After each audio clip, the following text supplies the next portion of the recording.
محدثة بدعة وكل بدعة ضلالة وكل ضلالة في النار. أعوذ بالله من الشيطان الرجيم.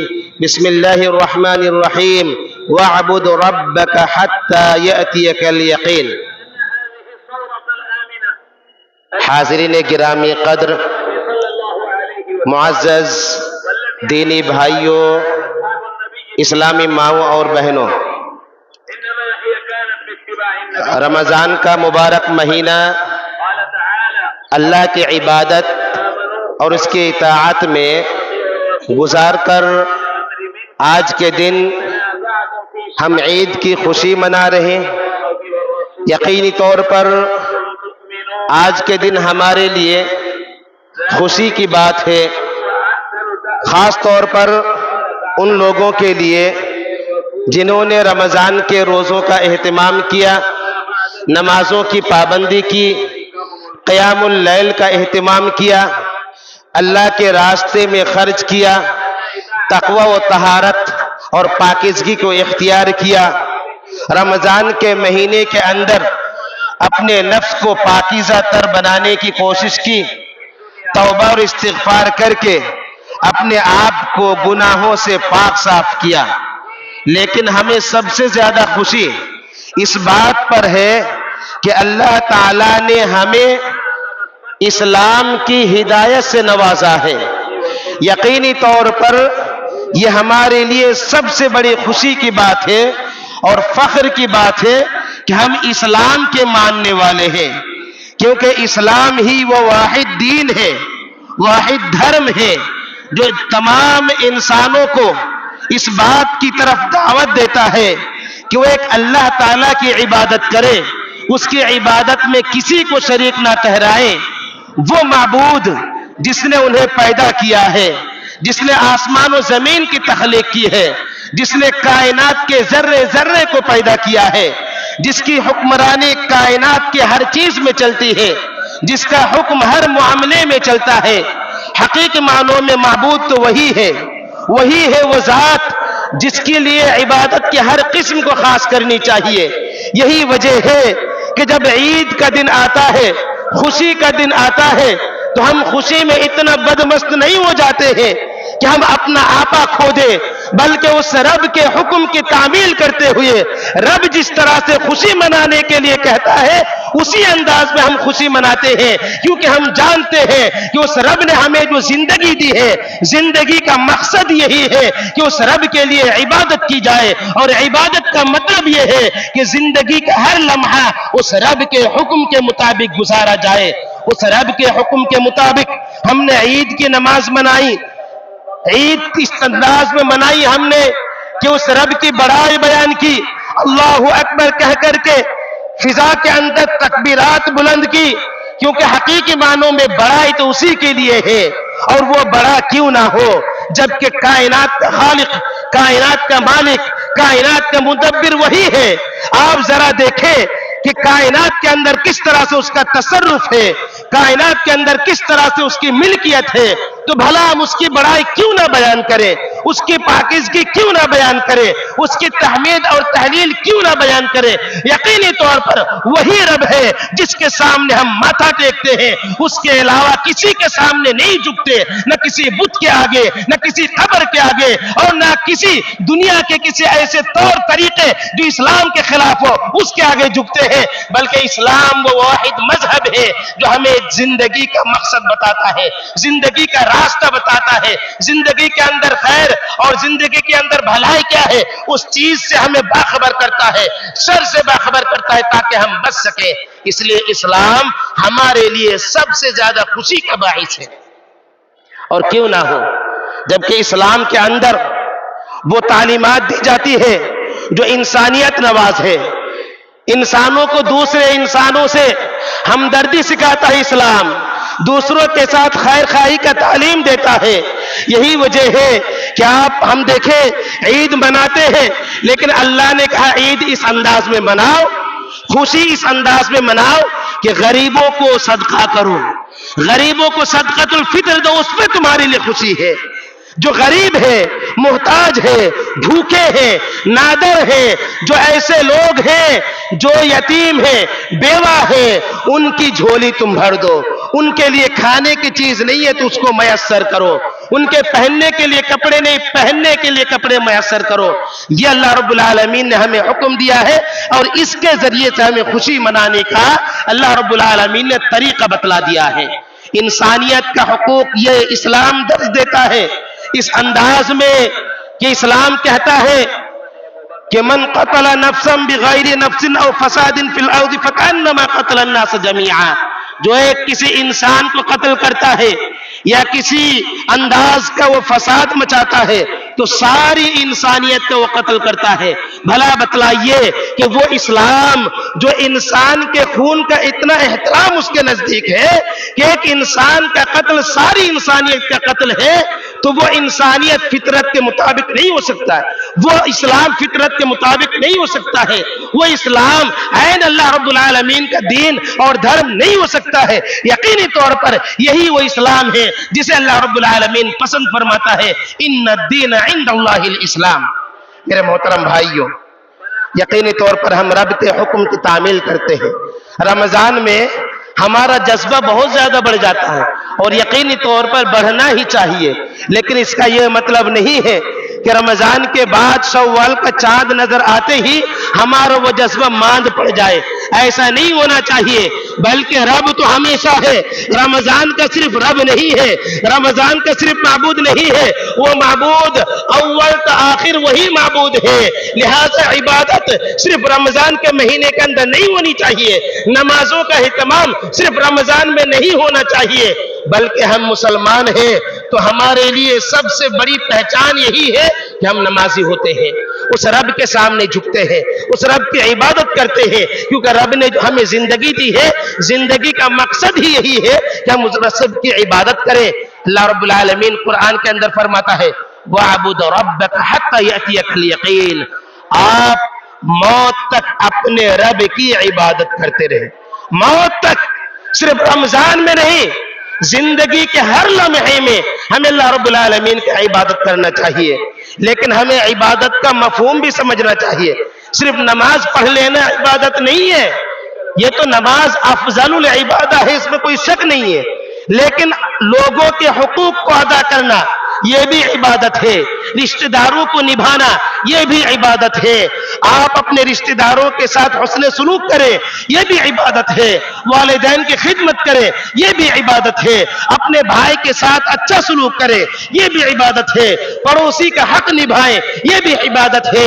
آپ اپنے دوستوں کے ساتھ دوستوں کے جو حقوق ہے ان حقوق کو ادا کریں یہ بھی عبادت ہے. آپ گناہوں سے بچے رہیں یہ بھی عبادت ہے. سود سے آپ بچتے ہیں عبادت ہے. جھوٹ سے بچتے ہیں عبادت ہے. غیبت سے بچتے ہیں عبادت ہے. حرام کمائی سے بچتے ہیں عبادت ہے. زنا سے بچتے ہیں عبادت ہے. گانے بجانے سے بچتے ہیں عبادت ہے.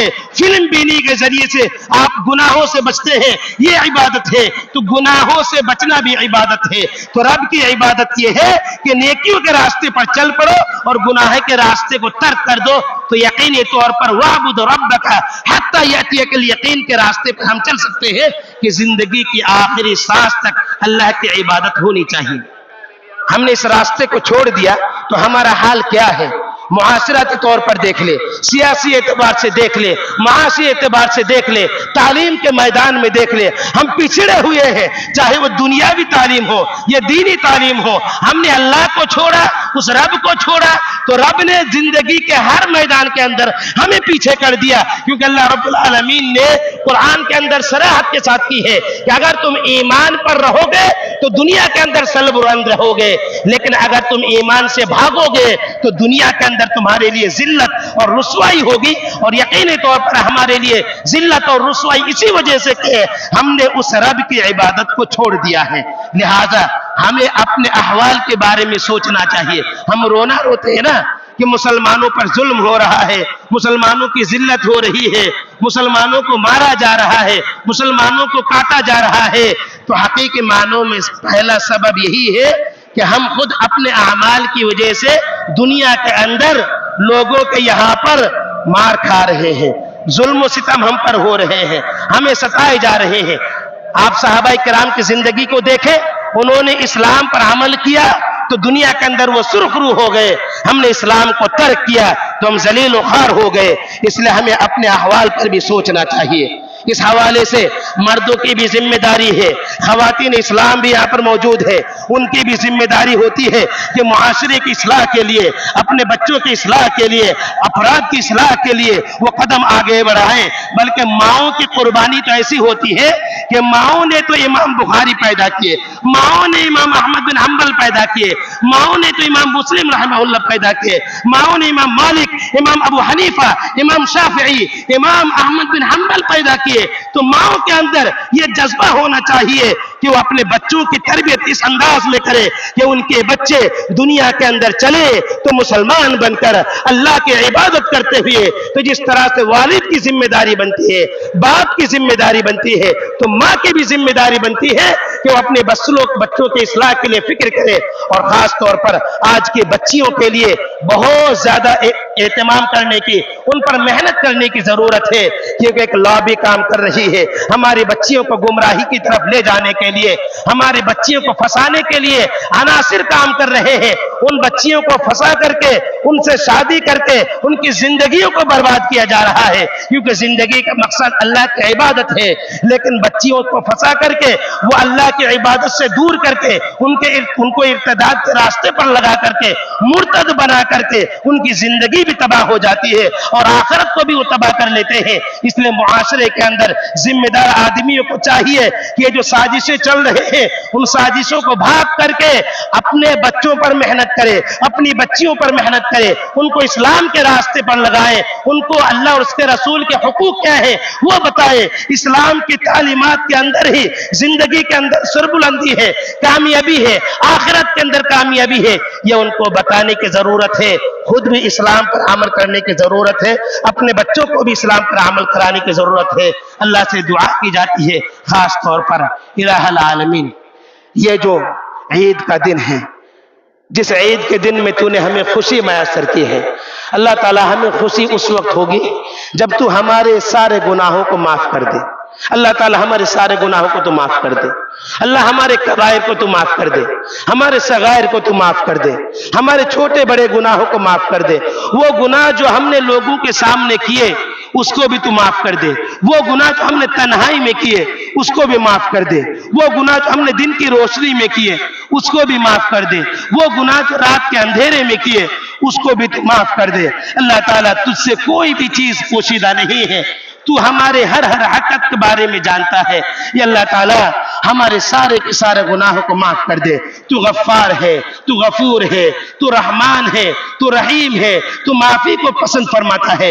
الہ العالمین، رمضان کا مقصد ہمیں تبھی پورا ہوگا جب ہمارے سارے گناہ معاف ہو جائے۔ پتہ نہیں رمضان میں تجھے ہم خوش کر پائے کہ نہیں پائے، لیکن اللہ تعالیٰ یہ جو خوشی کا دن ہے اس میں ہمارے لیے خوشی اسی میں ہوگی کہ ہمیں رمضان کے بعد تیری طرف سے معافی نامہ مل جائے۔ اللہ تعالی ہمارے سارے کے سارے گناہوں کو تو معاف فرما دے۔ اللہ ہم اس بات کی توفیق دے کہ ہم آگے تیرے نافرمانی نہ کریں، گناہوں میں ہم نہ ڈوبے، گناہوں سے ہم بچے رہے، تیری معصیت سے بچے رہے، دین کے راستے پر چلنے کی توفیق دے۔ اللہ تعالیٰ تیری عبادت ہم کر سکے اس بات کی توفیق دے، زندگی کے آخری سانس تک تیری عبادت کر سکے اس بات کی توفیق دے۔ الہ العالمین، ہمیں تو توفیق دے کہ ہم دین کو خود اپنی زندگی کے اندر اپلائی کرے، دوسروں تک بھی دین کو پہنچائے، اسلام کی حقانیت کو پہنچائے، اسلام کی بہترین تعلیمات کو پہنچائے، زبانی طور پر بھی، گفتار کے اعتبار سے بھی، کردار کے اعتبار سے بھی، اخلاق کے اعتبار سے بھی ہم دوسروں کو متاثر کر سکے، دوسروں کو بتا سکے کہ اسلام کی کیا کیا خوبیاں ہیں۔ اللہ رب العالمین ہم نے جو رمضان میں اعمال کیے ان کو تو قبول فرما لے، ہم نے جو روزے رکھے، جو نمازیں پڑھی، اللہ رب العالمین ہم نے جو عبادتیں کی، ہم نے جو تلاوت کیے، ہم نے جو ذکر و اذکار کیے، اللہ رب العالمین سارے کے سارے عبادتوں کو تو قبول فرما، ہمارے ٹوٹے پھوٹے اعمال کو قبول فرما۔ الہ العالمین، خوشی کا دن ہے، نہ جانے کتنے سارے یہاں پر لوگ ہیں جو بے بس ہیں، نادار ہیں، قلاش ہے، محتاج ہے۔ اللہ تعالیٰ تمام لوگوں کی محتاجگی کو دور فرما۔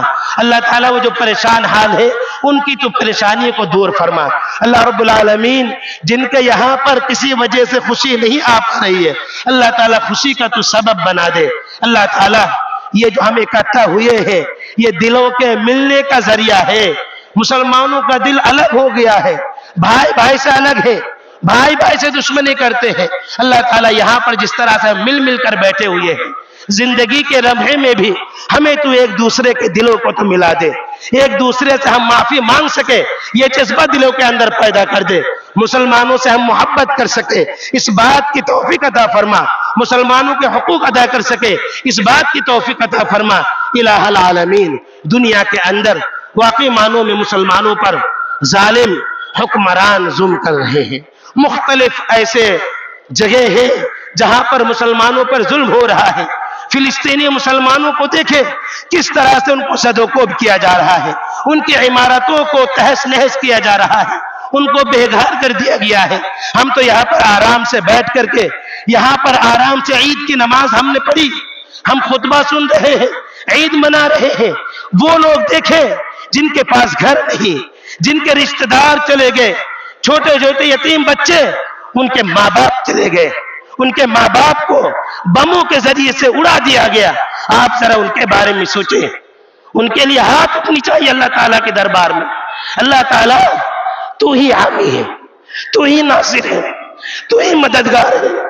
واقعی معنوں میں تیرے پاس دیر تو لیکن دیر نہیں ہے۔ اللہ تعالیٰ تو ہی فیصلہ کرنے والا ہے۔ تیرے یہ بندے تیری زمین پر مظلوم ہے، مقہور ہے، ظالم ظلم گار ہے۔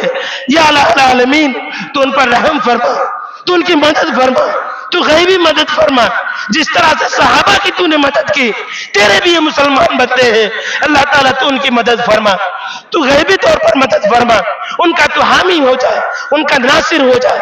الہ العالمین وہ مسلمان بچے جو بلک رہے ہیں ان کو تو کفالت کرنے والے دے دے۔ اللہ تعالیٰ وہ جو بھوک سے مر رہے ہیں اللہ تعالیٰ کھانا کھلانے والے عطا کر دے۔ اللہ تعالیٰ جن کے پاس گھر نہیں ہے گھر کا تو بندوبست کر دے۔ اللہ ہمیں بھی اس بات کی توفیق دے کہ ہم اسلام میں اس طرح سے شان کے ساتھ جیے کہ کوئی ظالم ہم پر ظلم نہ کر سکے۔ اللہ تعالیٰ ہمیں اسلام پر چلنے کی توفیق عطا فرمائے۔ اس ملک میں ہم رہتے ہیں، اس ملک کے اندر امن و امان قائم کرنے والے مسلمان ہمیں آگے بھی امن و امان کی اسی انداز میں قائم رکھنا ہے کہ جس طرح سے اسلام کے اندر امن و شانتی کی تعلیم دی ہے تو ہم جہاں کہیں بھی رہیں گے امن و شانتی کے ساتھ رہتے ہیں اور امن و شانتی کے ساتھ رہیں گے۔ اللہ رب العالمین جو باتیں ہم نے سنی، جو باتیں ہم نے کہی، اللہ تعالیٰ ہمیں اس پر عمل کرنے کی توفیق عطا فرمائے۔ اللہ تعالیٰ زندگی کے آخری سانس تک قرآن و سنت کے مطابق ہمیں چلنے کی توفیق عطا فرمائے۔ آمین وآخر دعوانا الحمدللہ رب العالمین۔ بعض ہدایت یہ ہے کہ جو بہت سارے لوگ تصویر کشی وغیرہ کرتے ہیں تو تصویر کشی وغیرہ کا اسلام کے اندر ایک تو ممانعت ہے اور اس کے اندر بعض تصویر کشی کو علماء نے جائز قرار دیا ہے ضرورت کے وقت، لیکن بیجا تصویر کشی نہیں کرنی چاہیے، اسلام میں اس سے بچنا چاہیے۔ اللہ رب العالمین زندگی کے ہر لمحے میں ہمیں اسلام کی ہر بات پر عمل کرنے کی توفیق عطا فرمائے۔ آمین۔ والسلام علیکم ورحمۃ اللہ وبرکاتہ۔